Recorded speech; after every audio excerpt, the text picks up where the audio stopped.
بسم اللہ الرحمن الرحیم۔ میرے دوستو، میں یہ چاہتا ہوں آپ کے سامنے اہل بیت کے موضوع پر اپنی معروضات پیش کروں، کچھ باتیں آپ کے سامنے عرض کروں اور آپ کو یہ بتایا جائے کہ اہل بیت کس کو کہتے ہیں، اہل بیت کون ہے۔ میرے دوستو، آج اگر میں آپ سے یہ سوال کروں اسلام کی تاریخ میں شہید کتنے ہیں، تو آپ میں سے کچھ لوگ اس کا جواب نہیں دے سکتے۔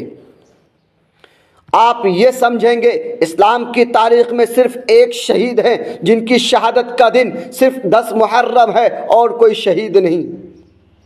میرے بھائیوں، اگر میں آپ سے یہ پوچھوں حضور علیہ الصلوۃ والتسلیم کے اہل بیت کس کو کہتے ہیں، آپ میں سے کچھ لوگ اہل بیت کی صحیح تعریف نہیں کر سکتے۔ اگر میں آپ سے یہ پوچھوں حضور علیہ الصلوۃ والتسلیم کے نواسے کتنے ہیں، تو آپ میں سے بہت سارے لوگ ہیں کہ نبی کریم صلی اللہ علیہ وسلم کے نواسے کی تعداد نہیں بتا سکتا۔ کتنے بڑے افسوس کی بات ہے۔ آپ کا دشمن اتنا بدماش ہے، آپ کا دشمن اتنا چالاک ہے، اس نے آپ کے ذہن میں یہ بات ڈالی کہ اسلام کی تاریخ میں شہادت صرف 10 محرم کو ہے اور کوئی شہادت نہیں۔ اگر اور کسی شہادت کو بھی آپ تسلیم کرتے ہیں اور کسی شہادت کی مظلومیت کی داستان بھی آپ کے سامنے بیان ہوتی اور کسی مظلومیت والے صحابی کا بھی ذکر آپ کرتے، تو یقیناً 18 ذی الحجہ کو مدینہ کے مظلوم حضرت عثمان غنی کی شہادت کے دن بھی آپ اسی طرح جمع ہوتے۔ حضرت سیدنا فاروق اعظم رضی اللہ تعالی عنہ کی شہادت 1 محرم الحرام کو ہوئی، اس تاریخ کو بھی آپ اسی طرح جمع ہوتے۔ حضرت حمزہ کی شہادت بھی 17 شوال کو ہوئی، آپ اس تاریخ کو بھی اسی طرح جمع ہوتے۔ حضرت حمزہ رضی اللہ تعالی عنہ تاریخ اسلام کا وہ شہید ہے جس کو زبان نبوت سے سید الشہداء کا لقب ملا۔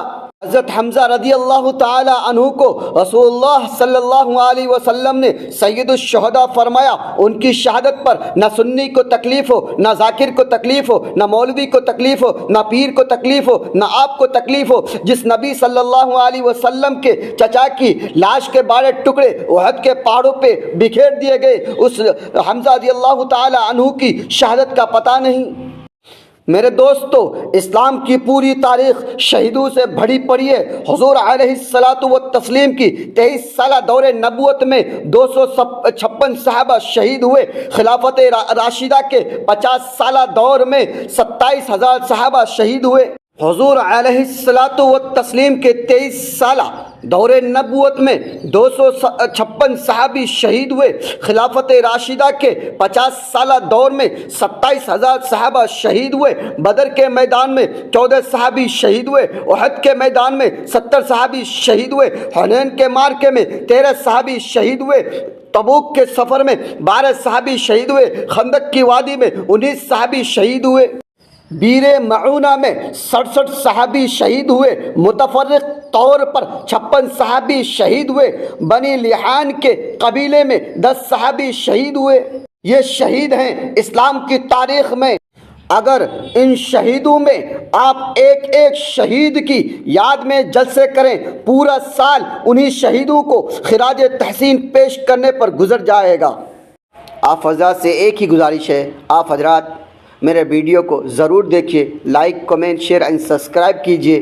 اگر اس بیان میں کچھ باتیں اگر میری زبان سے غلطی بھی نکل گئی ہو تو آپ حضرات کمنٹ کے ذریعے سے مجھے اطلاع دیجیے، میں اپنی غلطی کو سدھارنے کی کوشش کروں گا۔ وما علینا الا البلاغ۔